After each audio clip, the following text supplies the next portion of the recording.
দোকানদার কই, ডাক দে। ভাই আশপাশে কি কারো দেখতে পাইতেছেন? কোনতে? মানে এই দোকানের মধ্যে কারো দেখতে পাইতেছেন?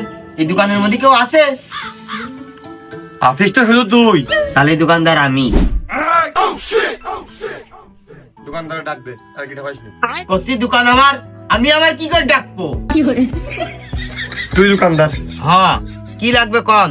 বুঝিস এইটা কি নিচেছে? তোর সাহস কত আমায় ধরেছো?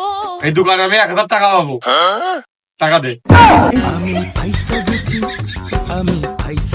ও তাহলে আমি মনে হয় জানি নে, এইটা আমার আব্বার দোকান, আমি মাঝে মাঝে বসি। মাঝে মধ্যে বসিস কি সবসময় দাঁড়িয়ে থাকিস কি মাঝে মধ্যে ঘুমাস? ওইটা তো আমার দেখার বিষয় না। 1000 টাকা পাবো, 1000 টাকা আমার দিয়ে দে। তোর আব্বার কাছে কইছে রে যে ভাই 1000 টাকা হয়তো নিয়ে গেছে। তো ও আব্বা নিয়েছে, আমি দিলি হয় নাকি? শালা শালা এক চর মেরে এর বাটাম খুলে ফেল দেবো। প্রথমে এসে শুনলাম না দোকানদার কিটা বলি তো আমি আবার টাকা এখন দিতে পারবি না। ভাই ওই চা আর এই বিস্কুট খান, আব্বা আসলে আমি দেখতেছি। বিস্কুট খাই নাই, চা খেলাম, তারপর বিড়ির কথা কিটা হবে? এমনিতে মাথা গরম, আবার বিড়িতে আগুন, না জানি গরমে গরমে কি হয়। তোর আব্বা আসলে কোষ যে ভাই আইলো টাকা চাই ছুঁয়ে গেছে, এদিন যদি এসে আবার ফিরে রাতে হয় তোর আব্বার কিচ্ছু কব না, তো রেখে ঠাপে আর নাকের বজনার কানের ভালটা একটু ফেলে দেবো করে দিলাম। কিসের মধ্যে কি এলো কিছুই তো বুঝলাম না। এদিক চা বিড়ি খাইলো, সেইটার বিলে তো কিছু পেয়ে গেল না। না জানি 1000-এর মধ্যে কেটে দেয়।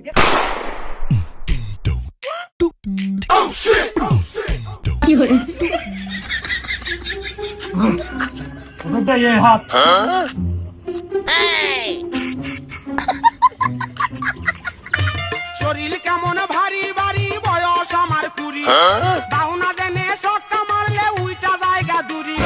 শরীর কেমন ভারী ভারী, বয়স আমার 20। মনে হলে এখন আমার উপর আক্রমণ হবে। কাঁধের গর্জে বাইসে গেছি।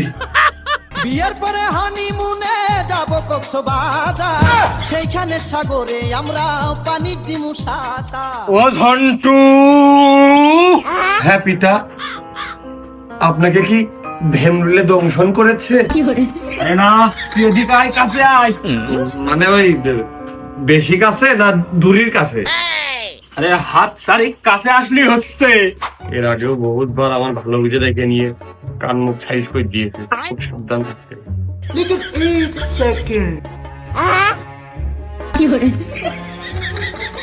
আবার কি হচ্ছে কদিনই? তোমার কি বুকের মধ্যে বাইরে হচ্ছে, মনের মধ্যে আন্দোলন শিখতেছে কোন দিয়ে? মানে ওই যে ব্যায়াম করা হচ্ছে কি দেখ দিন, এরকমই না অন্য রকম একটু দেখ দিন হচ্ছে কি?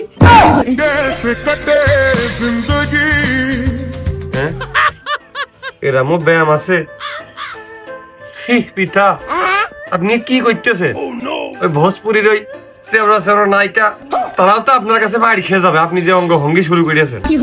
চিনিতে মিষ্টি কম, ইসুপগুলির ভুসি, কালো জিরে, খাঁটি মধুর মাছির মধু নিয়ে আসবি আমার জন্য। ও ঝন্টু, তা না হলে তুই আমার আর পিতা ডাক দিতে পারবি না রে। কান্দিস না, চুপ চুপ, বেলুন কিনে দিব, আর একটু বড় হইলে বিহা দিয়ে দিব। মধু নাই ভেজাল হয়, মধুর মাছিরও আর খাটি আর বেখাটি আছে। ও তা নাই হইলো তো এই বয়সে এইসব খেয়ে কি তুমি আবার বিয়ে করার রিস্ক নেচ্ছ নাকি? আর বিয়ে না করতে পারলে কি গলায় ধরে নিবা না বিষ খাবা, নাকি দেবদশে ঘুরে বেড়াবা কইন দিয়ে? কি সিদ্ধান্ত নিলে বুড়ো বয়সে? এ ঝন্টু, তুই ছোট কালতে এমনি অনেক বাড়তি। আমি কই এক, তুই শুনিস এক, আমি বলি এক, বুঝিস আর এক। তুই কি একটু বেশিই বুঝিস ছোট কালতে? হ্যাঁ না, এ তো তোমার কাছ থেকে পাওয়া আগুন, তার মধ্যে কিছু উপাদান কিন্তু তোমার বাদ গেছে। তোমার মনে নাই কি সংকোচ পেয়ে কমনি? তার মধ্যে ওই আকুইন্দের পাতা, ওই কস্তুরি, ওই শিমুল গাছের গুড়া, তারপরে তোমার আছে কাটা কুমড়ির ডুগা, তোমার কিন্তু এই বিশেষ উপাদানগুলো কিন্তু ভেষজ কায়দায় অবশ্যই থাইনকনের ডুগাটা বাদ দিচ্ছে, তার মধ্যে থাইনকনের ডুগা এগুলো কিন্তু মিস করবা না। এগুলো কিন্তু তুমি যদি না খাও তাহলে কিন্তু এই মূল কার্যকারিতা তুমি কিন্তু পাবা না। ওই দেখ কিসের মধ্যে কি আমি জানি যে ওর ভিতরে যাবে, ওই কাজের কথা আসলেই ও ঝন্টু ওই না যাওয়ার ঠান্ডা না। এই আমি যা করলাম তুই তাই তাই নিয়ে যা। সুখ নেই জীবনে আমার